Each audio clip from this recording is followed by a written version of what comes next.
Hello there, and welcome to the February 2013 edition of Media Sales Monthly.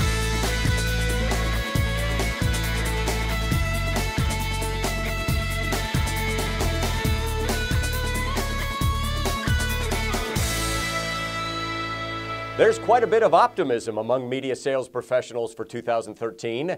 In a recent study by AdMall, nearly 1 in 4 media sales managers expect their 2013 revenue to increase more than 10% compared to last year.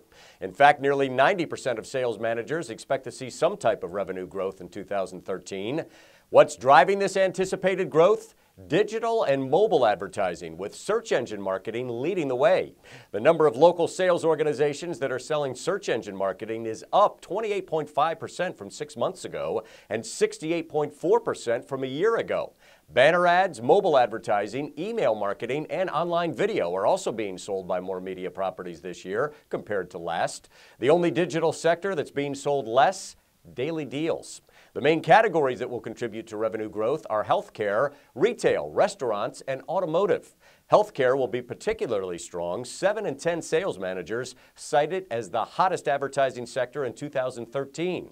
Amid all the optimism, challenges still remain. More than half of sales reps cited competition from other local media and overcoming advertiser churn as a hurdle to growing revenue this year. Sales managers say their biggest challenges, aside from general economic conditions, are getting their teams to use their available resources and motivating reps out of their comfort zone.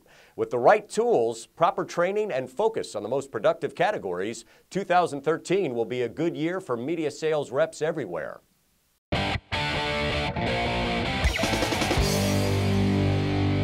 The U.S. housing market has seen a couple of false starts in the past few years, but now analysts believe the real deal is arriving in 2013.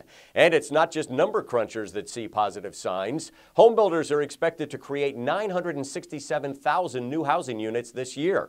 In fact, housing starts, including single and multifamily units, are expected to increase 24% in 2013. At the same time, more consumers are looking to buy homes. Pulte Group is one of America's largest home builders. They've identified renters, baby boomers, and families as 3 key demographic groups who will be shopping for new homes.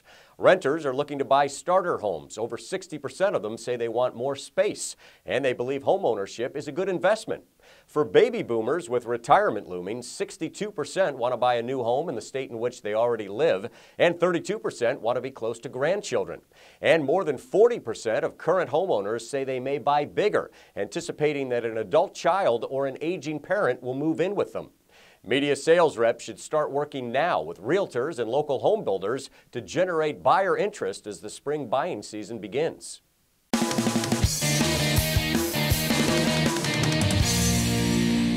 Getting in front of a prospect with a meaningful proposal is crucial, but it's clearly not as important as actually closing the sale. If you're one of those sales reps who has difficulty closing, here are some good practical tips from noted author and sales expert Jill Conrath. Know your impact. Make sure you're clearly articulating the business value of your ad proposal. You should be able to offer specific ways you can help the prospect's business. Be a storyteller. This is as simple as arming yourself with success stories from other clients. Share specific examples of how you helped those customers achieve positive results. Slow down. Between pricing, audience estimates, available packages, and collateral material, your client may feel that you're not focused on them. Take time to build a relationship so they see you as a consultative resource, not a self-serving salesperson. Connect the dots. It's important to engage your prospect in a discussion. This will help both of you determine if your offering makes sense for them. Your client needs to make the connection between what you're selling and the value they'll receive. Finally, stop trying to close. Many of today's advertisers are too savvy to fall prey to typical closing techniques. The more you try to do it, the less they'll want to do business with you. Instead, put your emphasis on the front end of the sales cycle. Practice these 5 steps on a regular basis and watch your closing ratio go up. That's it for this edition of Media Sales Monthly. I'm Douglas Sells.